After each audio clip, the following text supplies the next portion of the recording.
So, I'm Jillian O'Malley. About, let's see, in November 2024, I was laid off from the company that I was at. I had been there for 7.5 years. And I was working for a recruitment marketing talent brand agency. So, working with companies on how to sell and market themselves as employers to job seekers and candidates, as opposed to, how to brand and sell their products to consumers.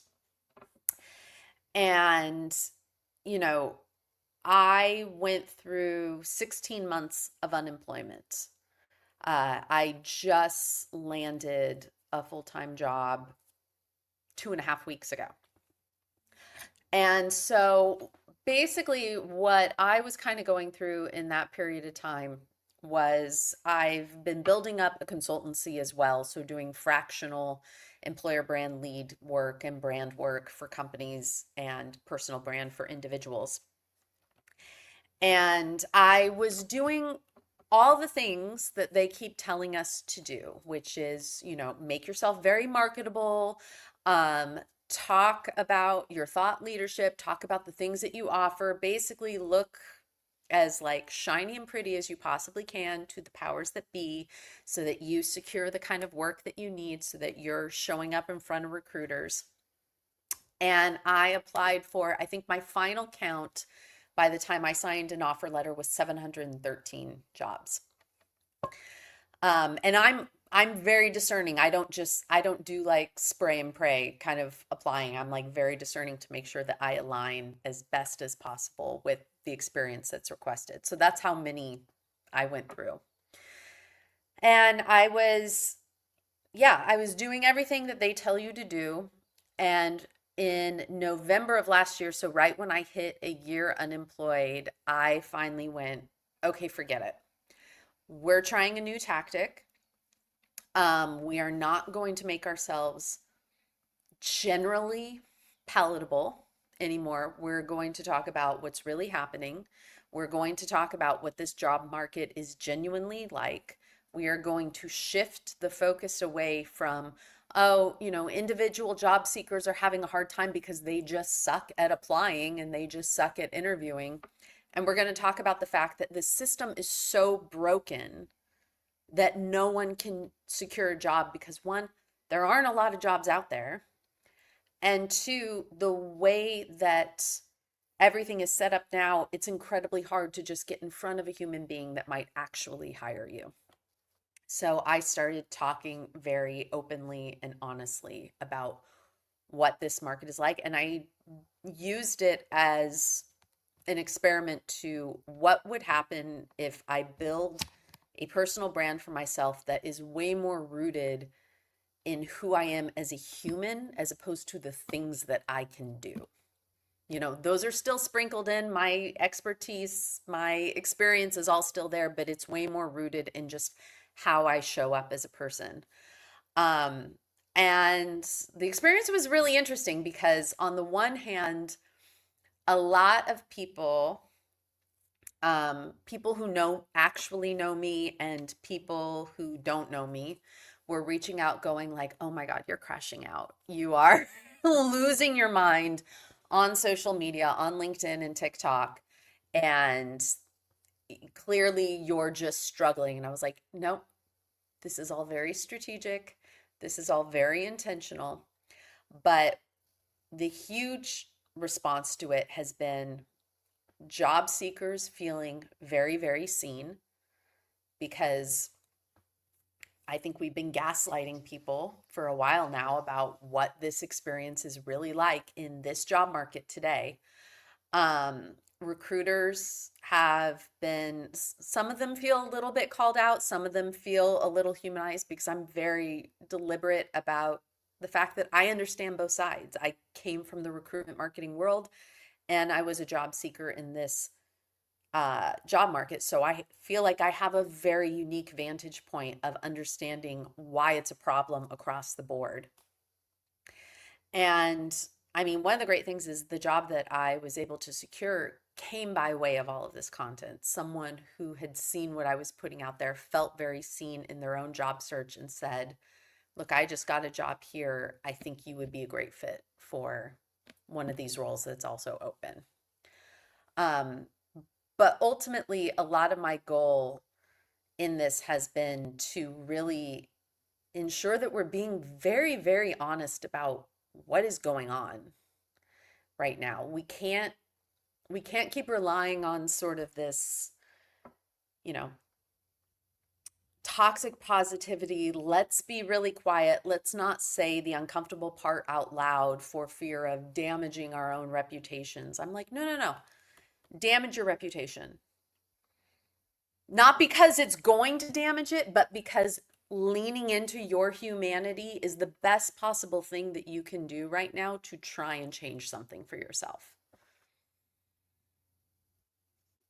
I I certainly relate to that. Um, and that's why I wanted to have you on, is because, when I first discovered your content, it was absolutely relatable to everything that you're describing. And so, with that, ever going through with the content, applying and even the experience of going through the interview process, going through, with great intentions, preparing for each interview, being honest and feeling nervous about the next step, and trying to follow up, and doing all the things that are supposed to be the right, but still not amounting to anything, or being ghosted at the end of that process, and feeling like it was just a waste of time, and then all of the miscellaneous nonsense around that. When you feel like, this might be a great opportunity for me. I've gone through, 4 or 5 interviews. I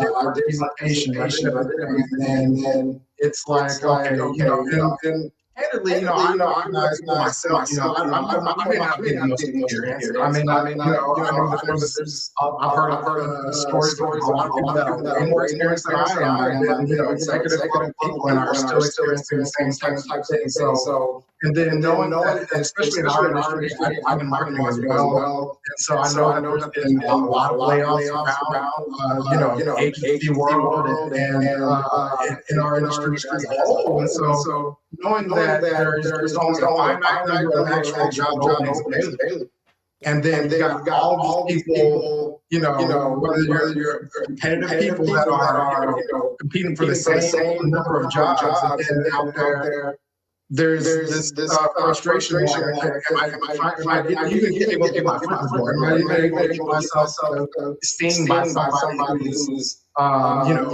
able to make a decision on something? And then when you do get that opportunity, it feels like, okay, I'm going to put my best foot forward. I'm going to do everything I can to, get this opportunity. And, knowing that there's a high level of competition out there. And then there's also the factors of, and this is some of the aspects that really I wanted to dive in a little deeper with you about. Is one of the things that stood out to me when you spoke about was the competition between, it's almost like hiring managers versus job seekers.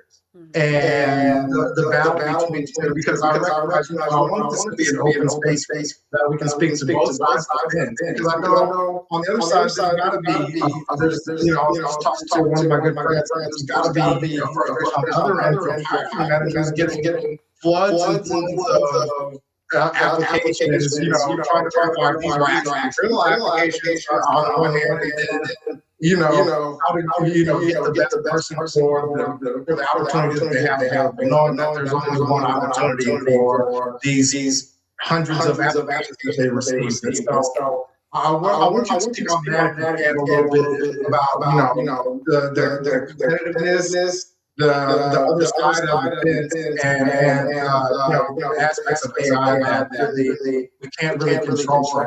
We're using AI to apply and trying to put our best application forward, but also, there's filters that we're trying to get past just to get ourselves seen. Would you mind speaking on that? Yeah, absolutely. To me, like one of the best analogies you can think of for what this experience is like on both ends, right? You have the job seeker on one side of a door, you have the recruiter or the hiring manager on the other side of the door.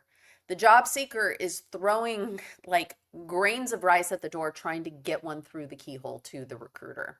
They're over there trying to catch rice. And basically, what's happening is like, if you think about it that way, because some people talk about, oh, it's a needle in a haystack. I'm like, no, no, no. You're just like throwing stuff at a door, trying to fit it through this one entry point because you're just being blocked by filters, by AI, by deprioritization. And, one of the things to me that we have to be really honest about when it comes to, we pretty much all apply through ATS systems. Something like 75% of companies use an ATS. So by and large, unless you're applying to a little mom and pop company, you're going through a Workday, you're going through an iCIMS, you're going through a Greenhouse, something like that. If it hasn't been set up properly, which a lot of them aren't, not through any kind of, a human just being incapable of doing their job, but the fact that they're clunky and they're just not really optimized for streamlining and connecting the experience between a candidate and a recruiter. So it's not set up properly. So you're getting blocked for random things, your keywords not matching perfectly, or your keywords matching a little too perfectly, and the recruiter seeing it and flagging it mentally as something that's been AI generated. And then what you're also up against is, yes, this is an insane job market in terms of there are more job seekers than jobs available. But one of the big things that recruiters are seeing is the sheer volume of applications that they're getting. And there's a couple things that are happening with that because we are not necessarily at the point where there are 500 job seekers to one individual job in terms of like who's unemployed versus what's available. But that is, you're hearing that a lot, people posting a job and in 48 hours they're getting 500 applications. What a lot of that is one of two things, and both of them are centered around AI. One is the use of something that like is kind of colloquially referred to as lazy apply, which is using agentic AI to just spray out your resume and apply to as many jobs as possible. Where you've set up an agent that's applying to 100 jobs a day for you. There are not 100 jobs in a single day that you are qualified for. So it's just applying to anything that's open, whether or not you're a fit. And a lot of people are using that because they are trying to maximize their time. Now, that's probably not very useful because regardless, you're still only going to get through on what you're going to get through. But the recruiters are getting that volume. I was talking to someone that I've been working with who works in the healthcare space. They're trying to hire a lab tech, right? And they said, we keep getting all these forklift drivers applying. I don't understand why we're getting so many forklift drivers applying. And I was like, those are people using lazy apply. It's just it's like matching random keywords and saying like, sure, let's apply to this. Like probably the technician kind of keywords. So you have that. Those people are really watering down the actual qualified folks from getting through. The other thing that you're experiencing is that there are applications that are coming through that are not connected to a human being. So the same way that like as job seekers, because I'm sure, Erin, you've experienced this, you apply to a job and you realize, oh my God, that was a fake job that's just mining my data because now I'm getting 20 robocalls a day because I applied to this job that doesn't actually exist. The same thing is happening on the opposite side. So, bad faith players are putting out fake applicants as a way to try, in the most nefarious sense, it's a way to try and infiltrate HRIS systems, tech systems, it's a way to hack, basically. Uh, Sometimes I genuinely think a lot of this is people who just want to create chaos in the world and don't really have an end goal in place. But I've talked to recruiters who say, they get an application and it seems like a person who's perfectly qualified for the role. So then they send them an invite to an interview, and all of a sudden they're like, I am sitting on an interview with a deep fake. This isn't a real person. So the I would say the nefarious side of like AI is happening in both experiences.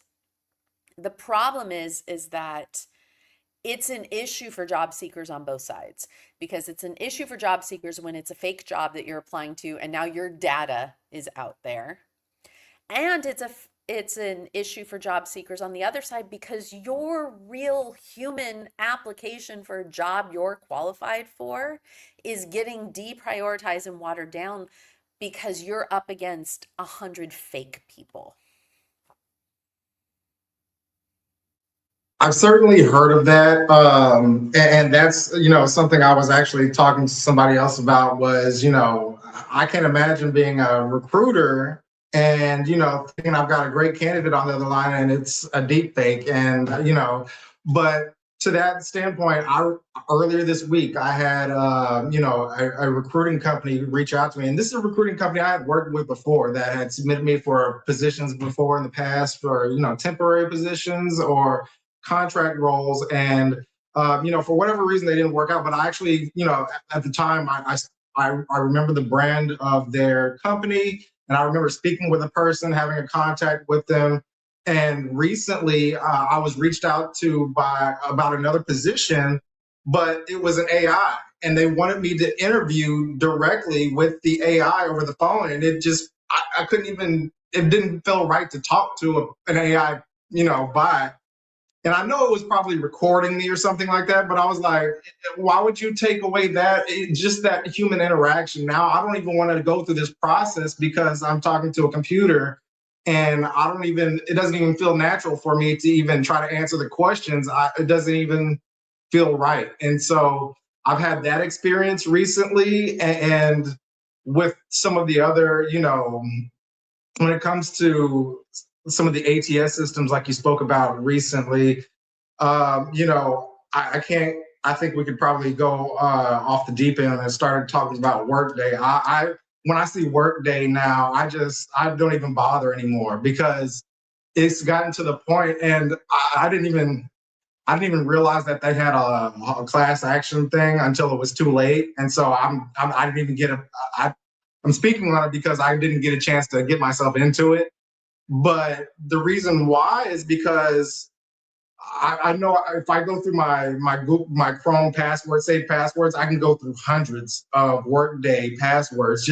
I realized that earlier this week. I was like, how many of these have I actually applied for and never heard anything back? And then I'm wondering what kind of AI filter do they have on there that's just filtering me out completely to where I don't even recall getting somebody to reach out to me from one of my Workday applications.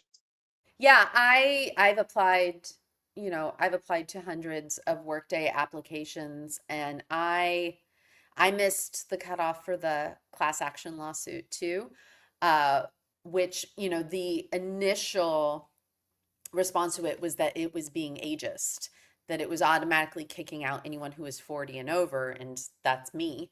And so, and I got not a single, yeah, to your point, I think I got a couple odd, like within 30 minutes, kind of auto reject from Workday, but I think the vast majority I've gotten zero, like no response whatsoever.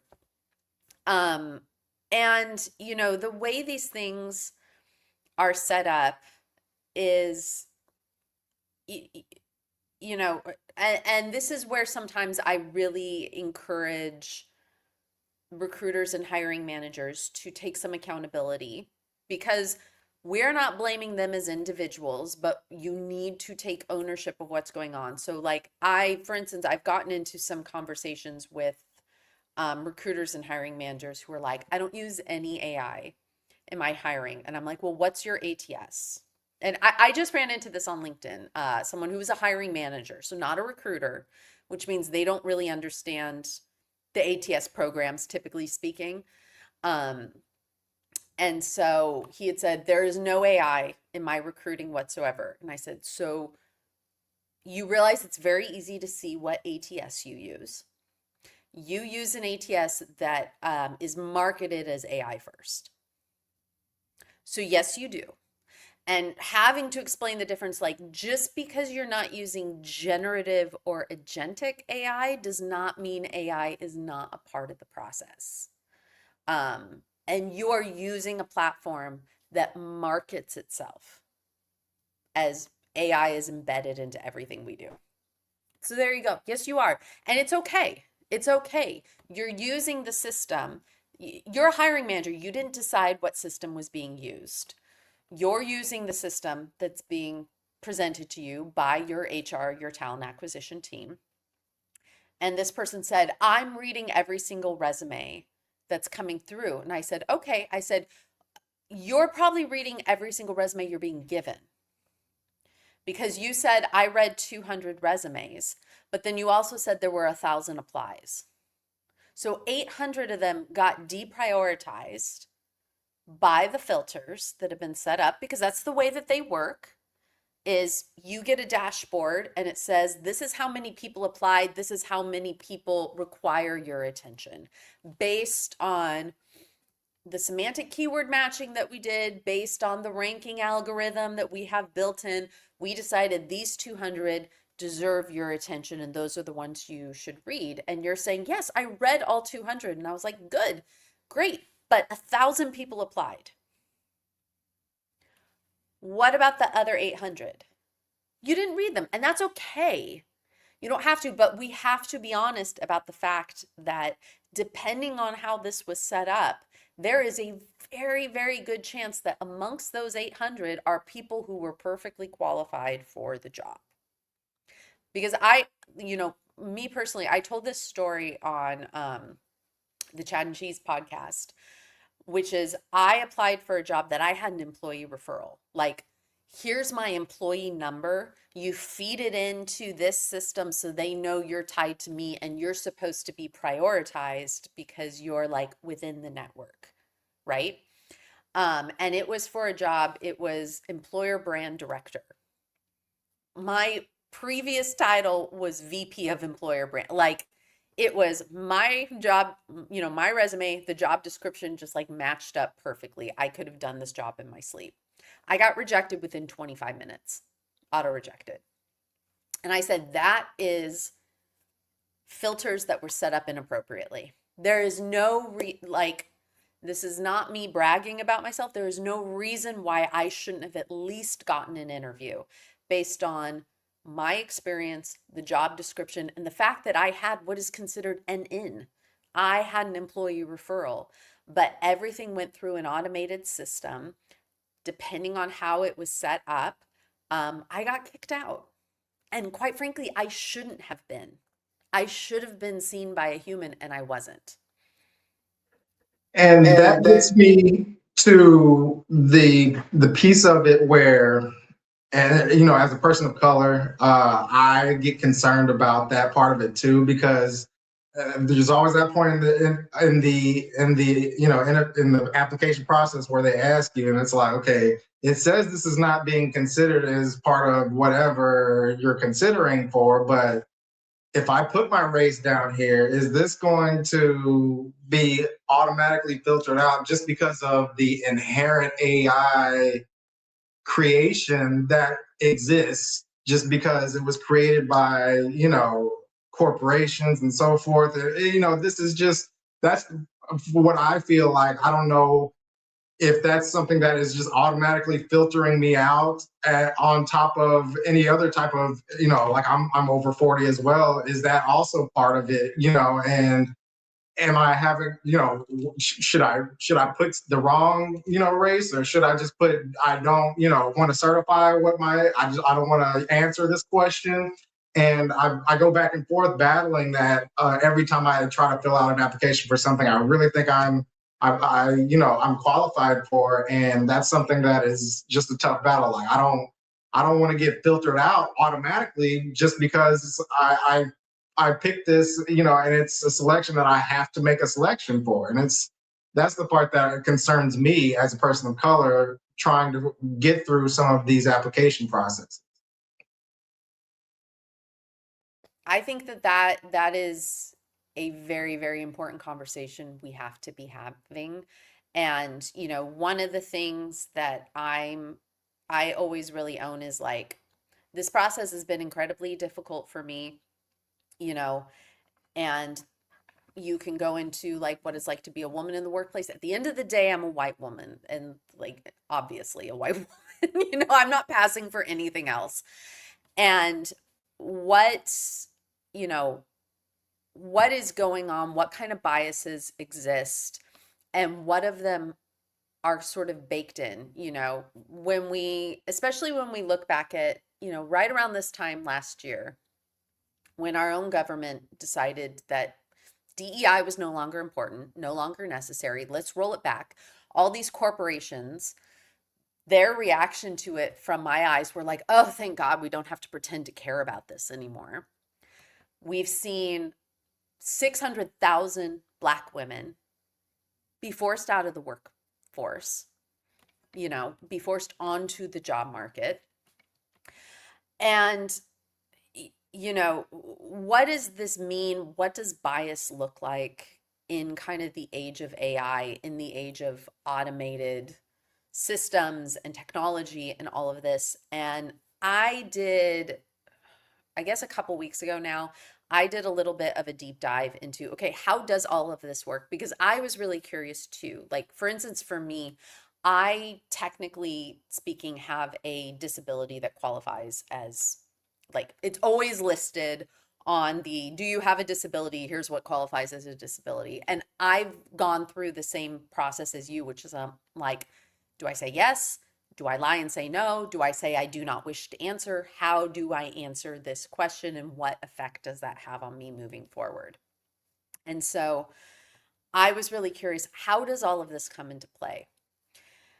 And the way that these systems are set up, right? So we're going to take Workday again. Workday is just going to be our punching bag here. So they have basically I would say two kind of filing cabinets within the system.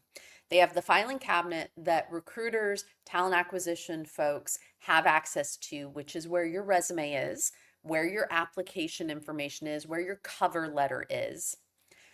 And it's everything up until the point of like your demographic data, your race, your gender, your sexual identity, because a lot of them ask that too, your disability status, your veteran status.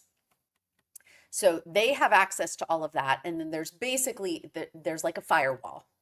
And then there's that information. And all that information goes into a separate file cabinet that recruiters are not supposed to have access to.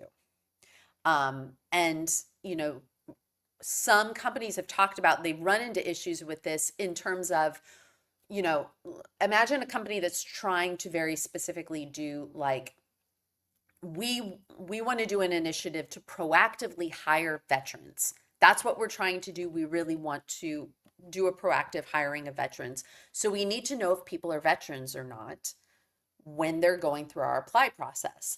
Well, veterans is a protected class, so it goes into this other filing cabinet. And basically what these ATS systems say is like, well, you don't have access to that. As a recruiter, like your HR team does because they use that for demographic data, but like you can't use that as a part of your hiring decisions. And so it becomes like a workaround that you have to do. So that's kind of their positioning. Yes, we collect that data, but it's private and it's secure and it's over here and you don't get to touch it so that you can't be biased. Now, when and that specifically their ATS, the filters, the knockout questions, all of that, their AI systems do not have access to this filing cabinet so that the AI itself can't be biased. Now, when they are testing AI bias, which is something they do on a regular basis, they test it against that data. Now they anonymize it, so they encrypt it in a way that they don't say, here's Aaron Davis's application. Here's all of Aaron Davis's protected class information. Did were you engaging in bias? Let's test whether or not Aaron got a role and what we know about Aaron. They're not doing that. Instead, it's, sort of algorithmic. Like, these are the applications that got jobs. These are everyone that applied. Is there a huge disparity between the protected class information of who got hired and who didn't? But there's still AI is still getting access to that data to an extent. And so I kind of described this once of, it's less a firewall and it's more like a screen. You can kind of see through it. It's not totally connected, but you can see through it. But there is another side of the AI piece that people don't really talk about, where bias can thrive. Because the AI in these systems is built based off of rules and based off of learnings, right? And so if you're building a profile for who is your ideal hire for this role or this company or whatever, and the AI is learning, like, oh, people with this kind of information are the ones that get hired a lot, so let me prioritize other profiles that are similar to this. Well, there are ways that there can be basically like an unconscious bias. And one of the things that I've always thought about specifically is, when you ask for where someone went to college and someone says they went to Howard or they went to Morehouse, HBCUs, right? And if your AI has learned that we don't hire people from those colleges, we don't give them interviews. Instead, we hire people from Princeton, we hire people from Yale, all of this. The AI will learn to deprioritize those people because they're like, yeah, I'm reading through all this data. I know that we never hire folks who went to Howard. So Howard is not something, Howard's going to get deprioritized. Well, now what you've done is you have unconsciously built a bias into it, because who's going to Howard University? No, that makes perfect sense. And I absolutely, that's, you can see how that concerning and how that can explode easily just amongst, you just gave it a simple example. I'm sure there's a wide range of examples that kind of isolate people in the same form or fashion, to where it's difficult to determine, okay, the AI is going to learn on its own, but what kind of information is it learning from?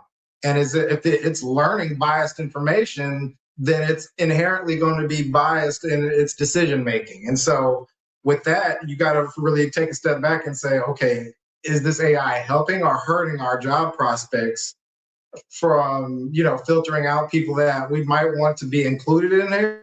Or, is this just, DEI kind of filtering out itself almost, to where it's not necessary for any type of applicable rules or anything. It kind of does it on its own because that's the way it was set up to learn.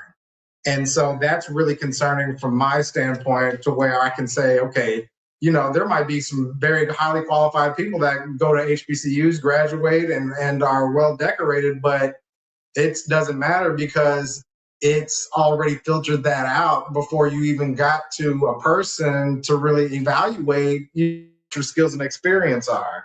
And that I can't imagine, it's got to be a way for people to, get through that and not feel like they're just struggling to, get in front of somebody to show what they're capable of doing. And I can't imagine, you know, having AI even added further onto the process when you get further down the line and say, okay, it's already filtered out, by my experience, by my college. Now I gotta be concerned if it's going to filter me out through my own keywords or whatever is applicable in my application, simply because I'm a part of a certain organization and they don't want you, or you've been a part of different type of groups that you might have on your application as some is beneficial, but because it's contextually,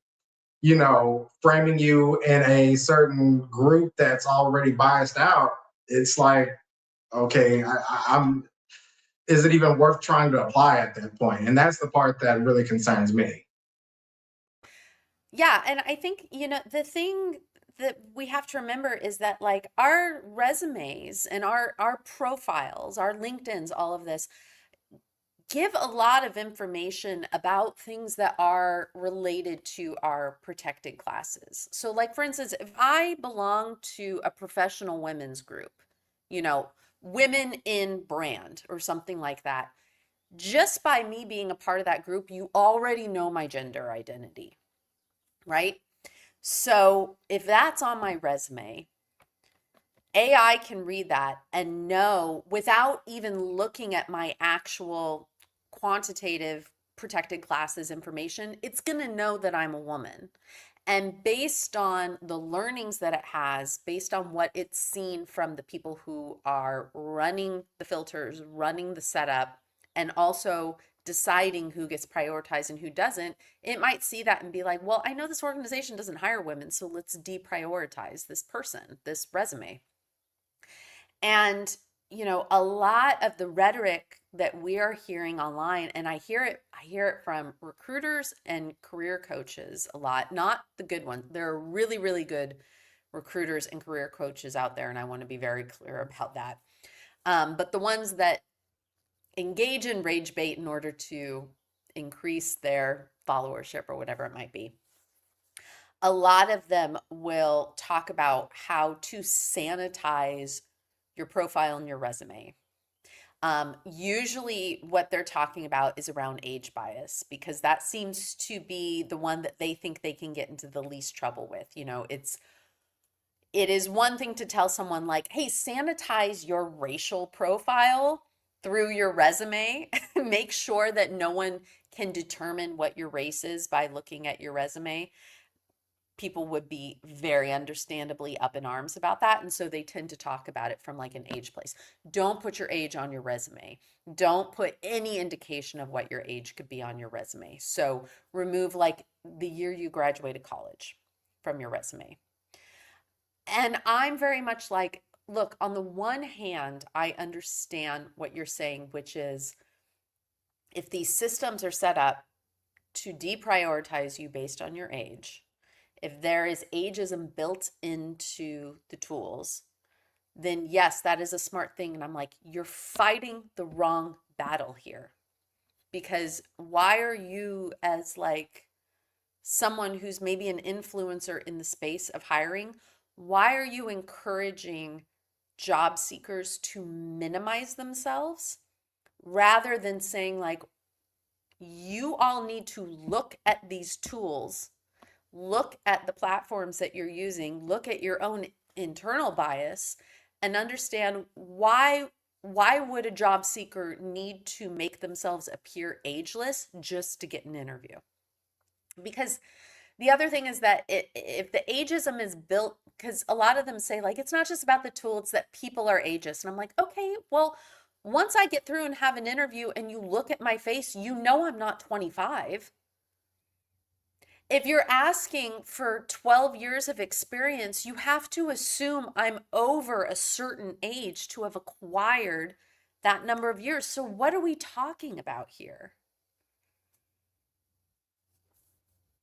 That part is the part that is I find very frustrating as somebody who's over 40, because I know a lot of the positions they look for, okay, you need 10 plus years of executive experience, or you need 10 plus years of leadership. Well, it took me a good 5 to 6 years at the bare minimum just to get to the leadership position.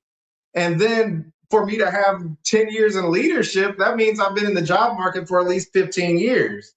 So now it's like, okay, how old do you really think I am? And you're looking for somebody who's young to have this experience. Or on the other side of it, it's like they're asking for, oh, we want you to have at least 8 years of AI.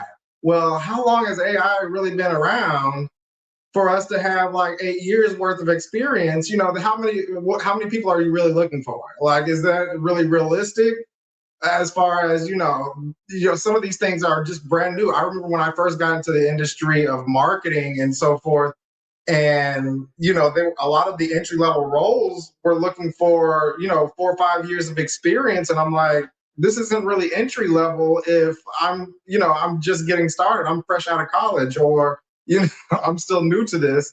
And so that's the other frustrating part, is like, okay, make it make sense. It doesn't add up, and that's hard for somebody to kind of get by. And if you're adding filters to it and you say, okay, somebody might actually have, but you don't want, I don't want to have 3 pages worth of my resume. I'm trying to break it, I'm trying to minimize it as much as possible, but that doesn't necessarily negate my experience from 10 years ago, because that's the foundation that I built on. Before I got into marketing, I was in data, and I did a lot in the finance industry. It may not be relevant, but it's still experience that I learned, experience that I was able to build on top of, that I acquired, skills when it comes to Excel and a lot of the core, skills that you need for any job, when it comes to a corporate position. A lot of these foundational skills are translatable, but I can't show that I have this experience outside of me showing 3 pages worth of my resume, and that's just excessive at this point. So that's the part that's really frustrating. And I know we're getting close to the end of our time here, so I want to respect your time. I know you have an actual job to go back to, so I'm a little jealous of that. But the one last question I have, for the people out there, I want to try to keep this as positive as possible, and I want to ask you, for the people out there who are still in the job market, for people who are still, out there looking and holding out hope, what do you say to the people who are, still trying to navigate this troubling time? What do you have to, give them as far as advice, well wishes or whatever, when it comes to, staying focused and keeping themselves productive in this trying time? Yeah, I think the thing that I want to tell people is that you are not crazy. You are not bad at this, and it is not a you problem. It is the market. It is the fact that the systems we're using are broken, they don't serve us anymore, and nothing new has really come up. Because I know from experience how easy it is to, when you are getting to your 100th rejection, to say, there's got to be something wrong with me. It's got to be, I am the common denominator here. You're not. The common denominator is the fact that this is genuinely broken. And I want to assure people that, like, this is not a you issue, no matter how scary and frustrating and panic inducing this process is. Um, some of the big things that I just like to advise people on is focus on, one, getting yourself out there as much as possible, however that needs to look. You know best what you're good at. Start putting that out there into the world. And a piece of advice that I will give you that came from JT O'Donnell, who is an excellent career coach. She runs Work It Daily. Um, but she gave this piece of advice, which is, make sure every single day you are doing something that makes you feel productive. We are, the way we are wired as human beings, we want to be productive. We need to feel productive in order to maintain our own mental health. So, what are the things you can do for yourself that you have control over? Because applying for jobs, trying to secure a job in this job market, feels so outside of your control. So what things can you do that you can control? Well, you can start a Substack for free and you can write an article about something you really, really know about and publish it. You will feel good. You will feel productive. You will feel like you're making steps towards something by doing that. Find the little things that make you feel like you've accomplished something in your day. And just having that will push you through. Even if it's not something that you accomplish that lands you that full-time gig, this sense of accomplishment will fuel you to the next day.